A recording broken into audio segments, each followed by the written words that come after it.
Hello बच्चों, let's read the question. The focal length of eye lens increases when eye muscles A contract and lens become thicker, b are relaxed and lens become thinner, c are relaxed and lens become thicker, and d contract and lens become thinner. Now to answer this question, first we will discuss here the key concept, and here the key concept is power of accommodation of human eye. तो यहाँ पे अगर हम power of accommodation की बात करें तो जो ह्यूमन आई लेंस होता है वो कन्वर्जिंग नेचर का होता है.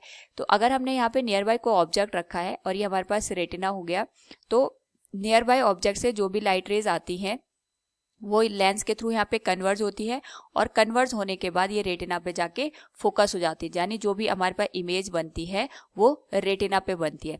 और इसी आई लेंस का यूज करके अगर हम कोई फार ऑब्जेक्ट रखा होता है जो कि हमारे पास यहाँ पे इन्फिनिटी से जो लाइट रेज आती हैं वो पैरेलल हम कंसिडर करते हैं, और यहाँ पे इन्हीं पैरेलल लाइट रेज को जो ये आई लेंस होता है ये रेटिना पे जाके यहाँ पे फोकस करता है. तो यहाँ पे जो भी हमारे पास इमेज बनती है वो अगेन रेटिना पे हमें दिखाई देती है. तो चाहे हम यहाँ पे ऑब्जेक्ट को पास में रखें या अगर हम यहाँ पे ऑब्जेक्ट को दूर रखें, तो दोनों ही कंडीशन में हमारे पास जो आई लेंस होता है ये इमेज को रेटिना पे फोकस करके बना देता है. तो हमने आई लेंस वही यूज करी है. ऐसा नहीं होता है कि हम यहाँ पे जो लेंस है उसको चेंज करके फार ऑब्जेक्ट और नियर ऑब्जेक्ट को यहाँ पे रेटिना पे फोकस करते हैं. तो हमारे पास जो ह्यूमन आई लेंस होता है वो सिलियरी मसल्स की हेल्प से पास की वस्तुओं की भी और दूर रखे ऑब्जेक्ट्स की भी जो इमेज होती है वो रेटिना पे बना देता है, और इसी पावर को हम यहाँ पे पावर ऑफ एकोमोडेशन का नाम देते हैं. यहाँ पे हमसे क्वेश्चन में ये पूछा गया है the focal length of eye lens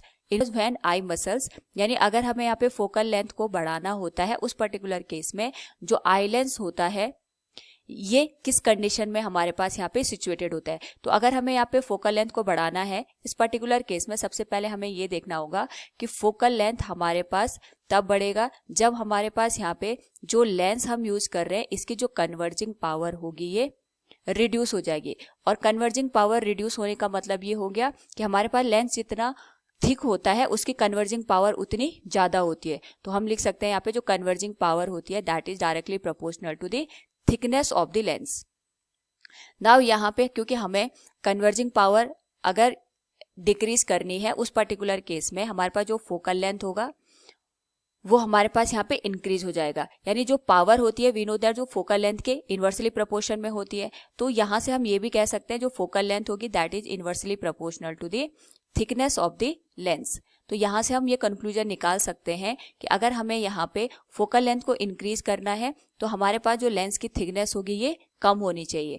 now हमारे पास क्वेश्चन ये आता है, सपोज ये हमारे पास लेंस है, इसकी थिकनेस कम है, इसकी थिकनेस को हम किस तरीके से यहाँ पे रिड्यूस कर सकते हैं. तो लेंस के साथ यहाँ पे कुछ सिलियरी मसल्स लगी होती है इस तरीके से.